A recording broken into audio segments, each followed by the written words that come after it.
What's going on, everybody? Joe from JM Training, and today I want to talk to you all about increasing your dexterity, or the capabilities, your fine-tuned capabilities when it comes to handling firearms, so that you're setting yourself up for success in high-stress situations, like defending yourself with justified lethal force. When you are put in a life-threatening situation, the body goes into a survival mode. Something called the sympathetic nervous system takes over. Your fear-based or fight-based response starts to occur immediately, and you have no control over it. You can train it and influence it over time, which is a part of what we're doing here when we work on our fine-tuned skills. However, you go into a fear-based or a fight-based response, and in order to survive, your body vasoconstricts and the blood goes from your extremities into the center of your body. Why does your body do that? Again, it's built and designed for survival. And back in the day, if you're gonna put your arm out and a saber-toothed tiger is gonna bite your arm, you're much more likely to survive that as opposed to it getting at your vital organs. So the blood gets shunned from the peripherals and goes into your vital organs. And then it produces this massive adrenal effect and this massive oxygenation effect, because blood carries all your oxygen and it all goes to your center organs, and it allows you to pump through whatever fear-based or fight-based response it is that you're having to this life-threatening situation. However, a little side effect of that is you lose the ability to have dexterity in those peripherals. If you have no blood flow, you have no electricity, no oxygenation taking place, and so therefore you can't really feel it.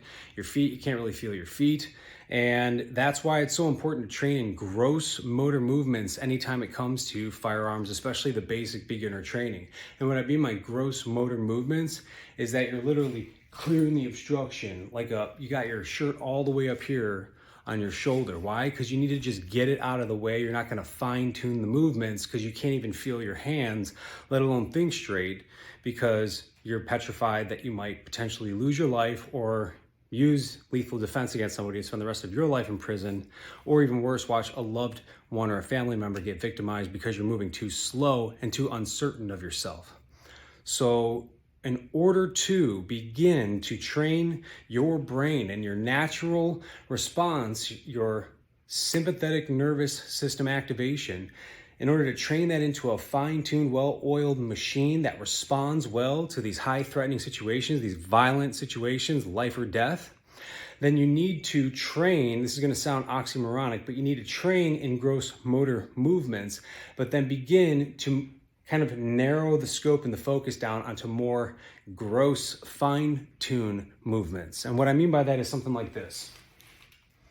So today's drill, I'm just going to be talking to you all about, again, improving the dexterity in your hand and what that's going to look like for the drills that you want to run. So here I have an empty pistol, condition 4. We always treat it like it's loaded, pointing in a safe direction. All right, that's beginner shit. Anyways, the drill that we're doing here today is you're just coming straight out, aiming in on that point on the wall, and then pulling the trigger, releasing the trigger, and then you bring it back here to your workspace, the area in front of you, push, pull, release, and then begin the drill again. What you're working on here is your reflex shooting and your manipulation of the weapon system. By the time you reach the apex of your press out, I mean, one, you're gonna take it slow, you're gonna feel all your defects and then correct them.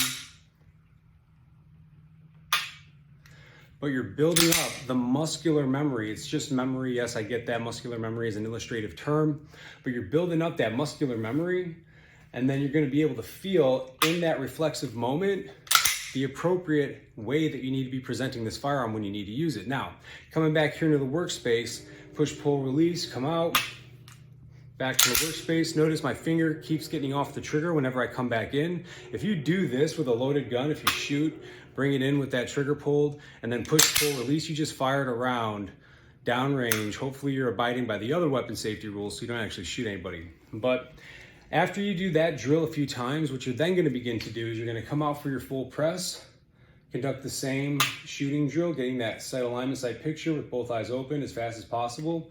Again, it's working on your reflex shooting.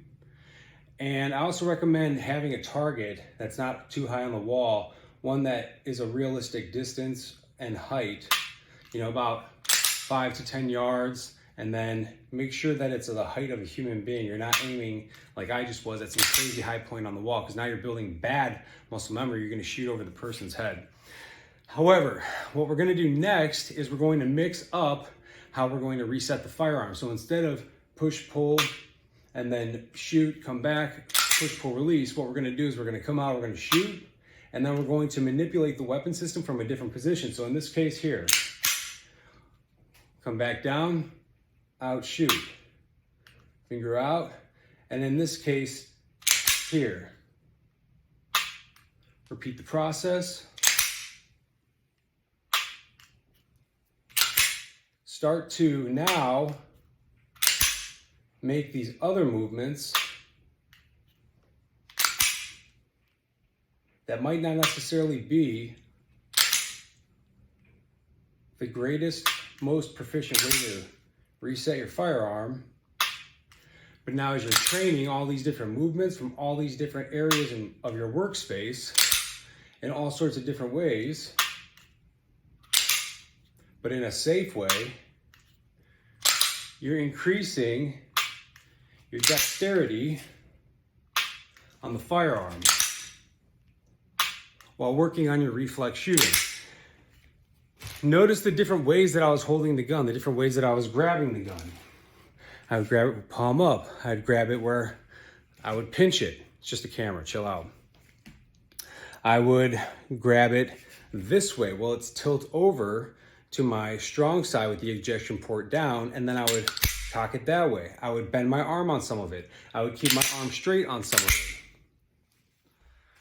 The goal here is to do it from as many different angles as you possibly can, and then all the way back and forth from all these different areas within your workspace. This is our workspace where visually we don't have to move too much whenever we're manipulating a firearm. And so the more you could do that from more different locations and more different angles effectively within your workspace while working on that reflex targeting, that reflex shooting, man, you're making some serious progress to successfully using the skills that you're learning and building and developing in a life-threatening situation, plain and simple. Because your body is now becoming familiar with what is required in order to manipulate that weapon system. And it's never gonna be like it is on the range. It's never gonna be a smooth, easy engagement process. No, it's gonna probably be dirty and complicated and not as simple as we would want it to be. And with that comes the possibility of, yeah, you might need to manipulate that firearm in a way that you're not used to if you just keep doing it the same way on the range every single time. And so that drill right there is one that I use to get really good at manipulating the weapon. And then you could eventually take one hand out. I'm not wearing any shoes right now. Otherwise, I would show you how to conduct a one-hand reset on your firing pin. In other words, cock it to the rear and then lock it forward. You could also reload this way as well. I guess that'll be the next video I do. Maybe I'll go put on some shoes. But it's important you train like this, ladies and gentlemen. Get that space on the wall that's at human height.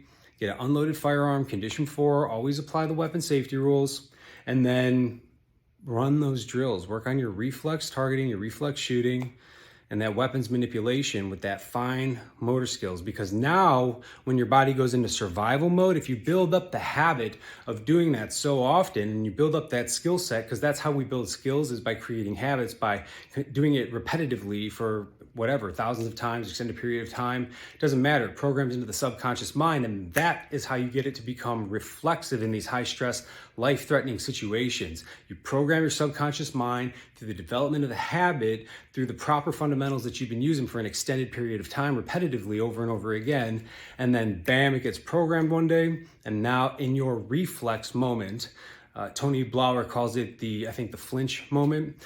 Happens all the time. When you're shocked, your body needs to go into an assessment mode, and you could train that sympathetic nervous system to go into a fight mode, or at least a courageously driven mode. And if you're using these fine motor skills in your training, and that's a part of the habit that you're developing, your body is going to say, hey, we need to keep some blood out there in those peripherals, because we understand, based off of our subconscious programming and the habit, this is your primitive brain talking to itself now, we need to keep that there, because in these situations, we use those parts of the body a lot.